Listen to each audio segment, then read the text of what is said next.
நான் நன்றியோடு துதிப்பேன். நீங்க எனக்கு இருக்கும் போது கலங்கலப்பா. உண்மை தெய்வம் உன்னோடு இருக்க தன்னை உண்டாக்கினவர் காணாரோ.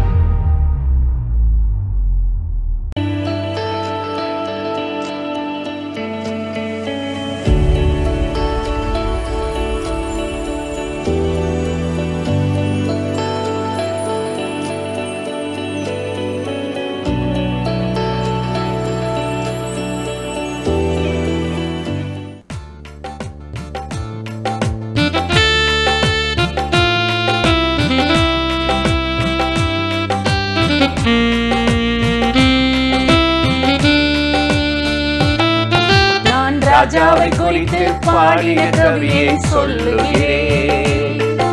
என் ராஜாவை குறித்து பாடின கவியை சொல்லுகிறேன்.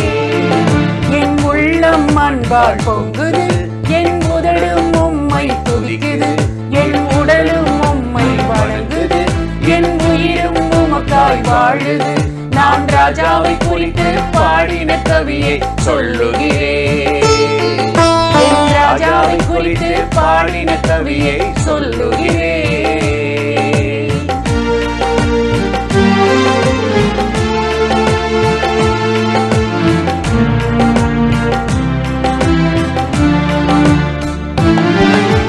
வெண்மை சிவப்பும் மாணவர் 14 சிறந்தவர்.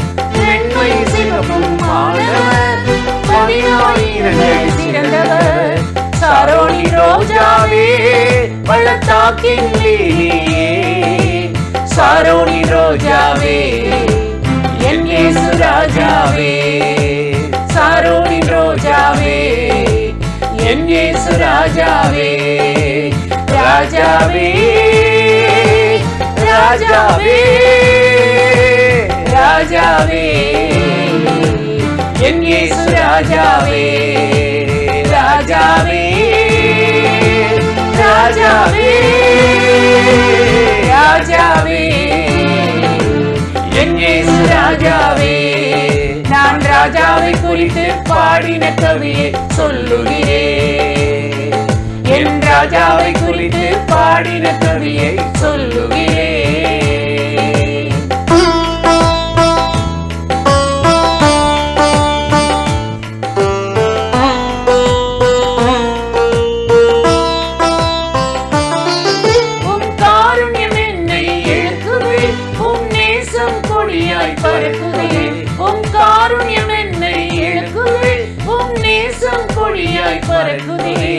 திராட்சை ரசத்திலும் இன்பமே, தேனிலும் அதிக மதுரமே, என் ஆத்மநேசமியே உம் பிரியம் என் மேலே, என் ஆத்மநேசமியே உம் பிரியம் என் மேலே.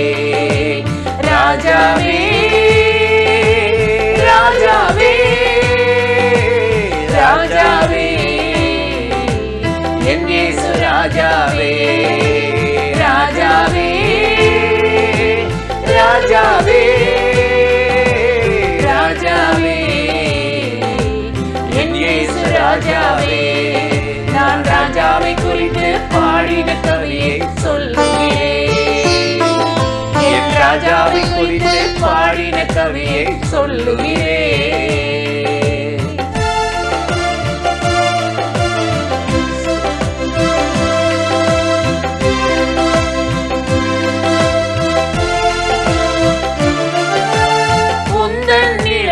அமர்கிறேன் உந்தன் அன்பில் மகிழ்கிறேன், உந்தன் நிழலில் அமர்கிறேன் உந்தன் அன்பில் மகிழ்கிறேன்.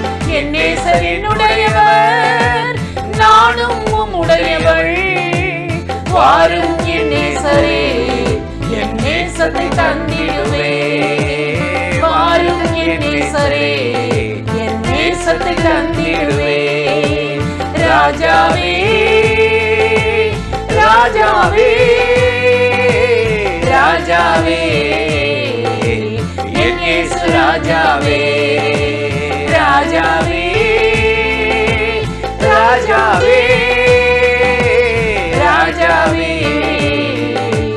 என் இயேசு ராஜாவே நான் ராஜாவை குறித்து பாடின கவியை சொல்லுகிறேன் என் ராஜாவை குறித்து பாடின கவியை சொல்லுகிறேன் என் உள்ளம் அன்பால் பொங்குது என் உடலும் உம்மை வணங்குது என் உடலும் உம்மை வணங்குது என் உயிரும் உமக்காய் வாழுது நான் ராஜாவை குறித்து பாடின கவியை சொல்லுகிறேன் என் ராஜாவை குறித்து பாடின கவியை சொல்லுகிறேன். பிரியமானவர்களே, ஆண்டவராகிய இயேசுவின் நாமத்தினாலே இந்த காலை நேரத்தில் இயேசுவை தினம் பார்ப்போம் என்ற இந்த நிகழ்ச்சியின் மூலமாக உங்களை சந்திப்பதில் மிகுந்த மகிழ்ச்சி அடைகிறேன். கர்த்தர் நல்லவர்.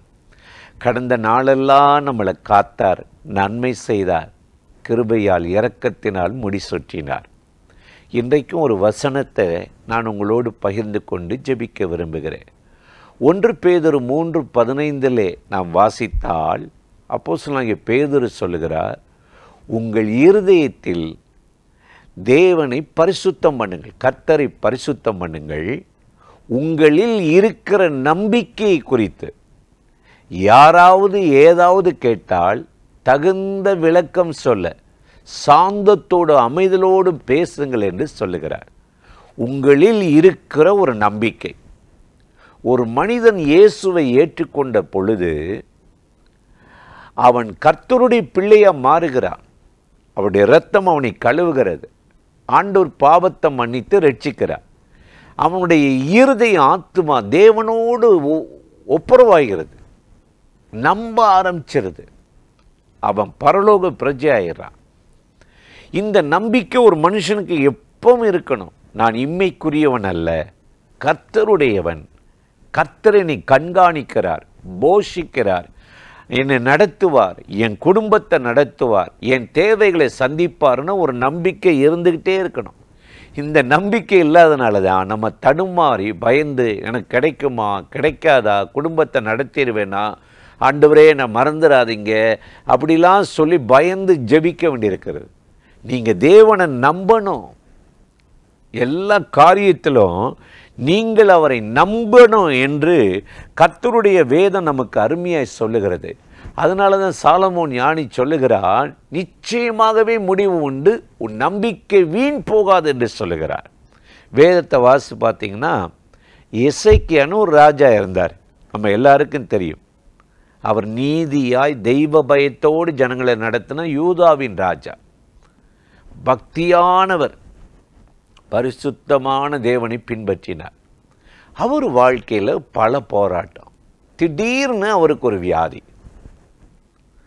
அந்த வியாதி மரணத்துக்கு போய் முடிய போயிடுச்சு. வீட்டு காரியத்தை ஒழுங்குபடுத்து, இனி பிழைக்க மாட்ட. இன்னைக்கு இப்போ இதில் சொல்லணும்னா அது ஒரு கேன்சராக இருக்கலாம்.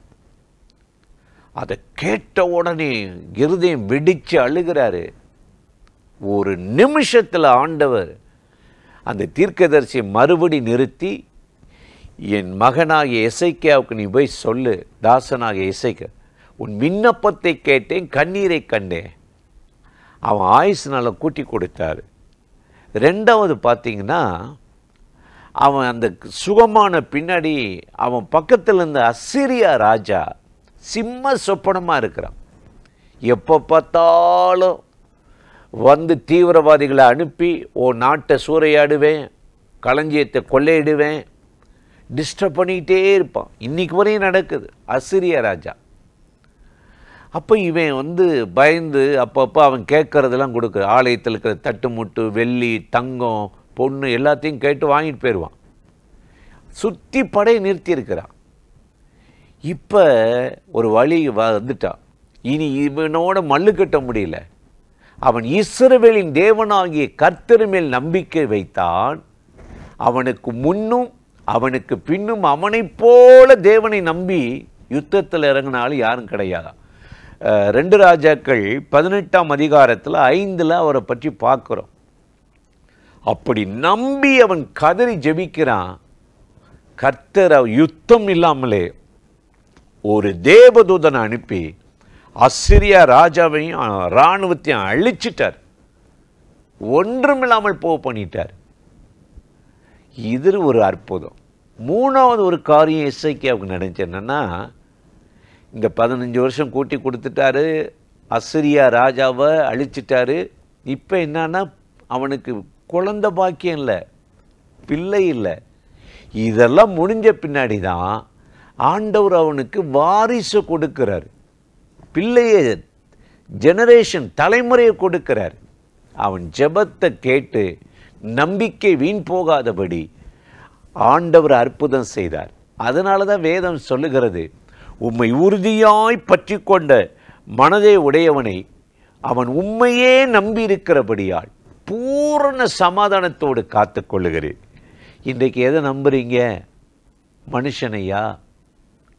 2 நாளாகமம் 32:8 நம்ம பார்க்கும்போது அசிரியா ராஜாவுக்கு எசேக்கியா செய்து, உன்னோடு இருக்கிறது மாம்ச புயம், எங்களோடு இருக்கிற எங்கள் தேவனாய் கர்த்தர். நம்மளை நம்பாதீங்க, நம்ம திறமையை நம்பாதீங்க, பணபலத்தை நம்பாதீங்க. பவுல் எழுதுகிறார் 2 கொரிந்தியர் 1ஆம் அதிகாரம் 6-9 வசனத்தில், நாங்கள் எங்களையே நம்பாமல் மரித்தோரை எழுப்புகிற தேவன் மேல் நம்பிக்கை வைத்தோன்னு சொல்றாரு. இன்னைக்கு யாரை நம்புறீங்க? கர்த்தரை நம்புறீங்கன்னா அற்புதம் நடக்கும். பிரச்சனைகள் தானா போயிடும், வந்த மாதிரியே திரும்பி போயிடும். நீங்கள் ஆண்டவருக்கு நம்பிக்கை உள்ளவர்களாக இருப்பீங்க. உங்கள் நம்பிக்கை கெட்டு போகாது. சங்கீதம் 9:18 பார்க்கிறோம், எளியவன் என்றென்றைக்கு மறக்கப்படுவதில்லை, சிறுமைப்பட்டவனுடைய நம்பிக்கை கெட்டு போவதில்லை, கெட்டு போவதில்லை. உன் நம்பிக்கை வீண் போகாது. எத்தனையோ வருஷம் காத்திருந்து ஜெபிக்கிற, இந்த காரியம் நடந்து விட்டால், இந்த வேலை கிடைத்து விட்டால், இந்த குழந்தை பாக்கியம் கிடைத்து விட்டால், இந்த திருமணம் நடந்து விட்டால், நானும் இன்னமும் பின்பற்றுவேன் என்று கண்ணீரோடு கதறுகிறீர்களா? உங்கள் நம்பிக்கை கெட்டு போகாதபடி இந்த நிகழ்ச்சியில் அந்த காலையில் இணைந்திருக்கிற உங்கள் வாழ்க்கையில் ஆண்டவராகி தேவன் ஒரு அற்புதம் செய்து கட்டாயம் உங்களை ஆசீர்வதிக்கப் போகிறார். அந்த தேவாதி தேவனை நோக்கி நாம் இப்பொழுது ஜெபிக்கலாமா? அன்பும் இரக்கமும் கிருபையும் நிறைந்த நல்ல ஆண்டவரே, சிறுமைப்பட்டவனுடைய நம்பிக்கை கெட்டு போவதில்லை என்று சொன்னீரே. யாரெல்லாம் நம்பிக்கையோடு இன்றைக்கு உம்மை நோக்கி கூப்பிட்டு கதறி சொல்லுகிறார்களோ, இதுவரை என்ன நம்பினேன், சுயபலத்தை நம்பினேன், திறமையை நம்பினேன், பக்தியை நம்பினேன், இன்றைக்கு என் நம்பிக்கை உங்க மேல வைக்கிறேன் என்று சொல்லுகிறார்களோ, அத்தனை பேருக்கும் மனமிறங்கி ஒரு அற்புதம் செய்யும். அவர்கள் எதிர்பார்க்கிற காரியங்கள் கைகூடி வரட்டும், தோல்விகள் ஜெயமாய் மாறட்டும். உன் நம்பிக்கை வீண் போகாது என்ற வார்த்தையின்படி ஆசீர்வதித்து நடத்தும். இயேசுவின் நாமத்தில் வேண்டிக் கொள்ளுகிறோம் எங்கள் உயிருள்ள நல்ல பிதாவே. ஆமேன், ஆமேன். ஆண்டவர் நம்முடைய ஜெபத்தை கேட்டிருக்கிறார். கட்டாயம் உங்களை ஆசீர்வதித்து நடத்துவார்.